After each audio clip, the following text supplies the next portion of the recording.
I guess I don't understand why you are saying that these kinds of injunctions are giving relief to non-parties. First of all, I think they can be also easily characterized as focusing only on the defendant pursuant to the court's jurisdiction, personal jurisdiction over this person relative to the subject matter jurisdiction that the court has, and the relief is telling the defendant, stop doing this thing that the court has found to be unlawful. So rather than characterizing it as a quote-unquote universal injunction, I think one could easily spec to this plaintiff.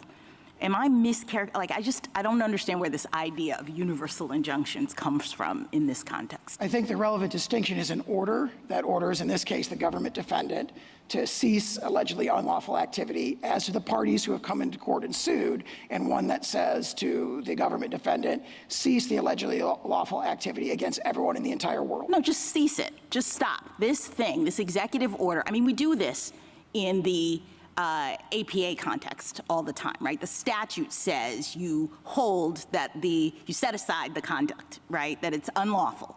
And we don't really parse it out and say, okay, but it's unlawful only as it applies to the plaintiff or not. So it's a very common concept for the court to enjoin a defendant from doing particular unlawful behavior. And what you're now asking us to do is to require that the court have an additional limitation in its order that says you only have to stop doing this with respect to the plaintiff. And that's the part that I don't understand. I guess, from what I can read from your papers and what you've said here, that limitation, you say, comes from this principle that if you don't do that, you would be somehow giving relief to non-parties. But I wonder if that's right. I mean, it seems to me that the relief is the judgment that you provide to the plaintiff that says, stop doing this conduct. And you give it only to the plaintiff. That's where the limitation comes. The plaintiff is the only person who can go to court after you violate this order and enforce it.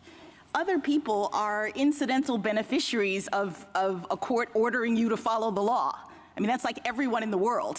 When the court says, follow the law, anybody who would have been hurt by your not following the law benefits. Okay, I don't understand why that would limit the court in its ability to tell you, don't do this unlawful conduct.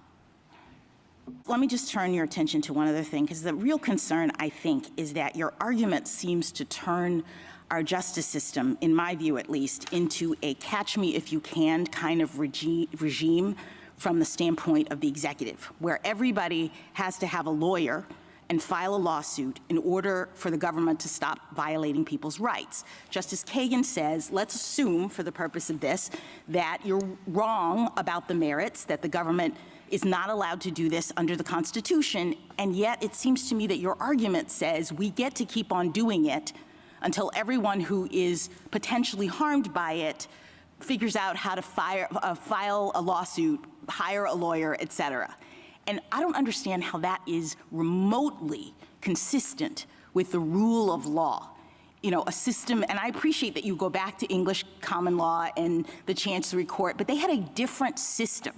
The fact that courts back in English Chancery couldn't enjoin the king, I think is not analogous or indicative of what courts can do in our system, where the king, quote unquote, the executive, is supposed to be bound by the law.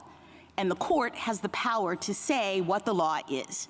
And so one would think that the court could say, this conduct is unlawful and you have to stop doing it.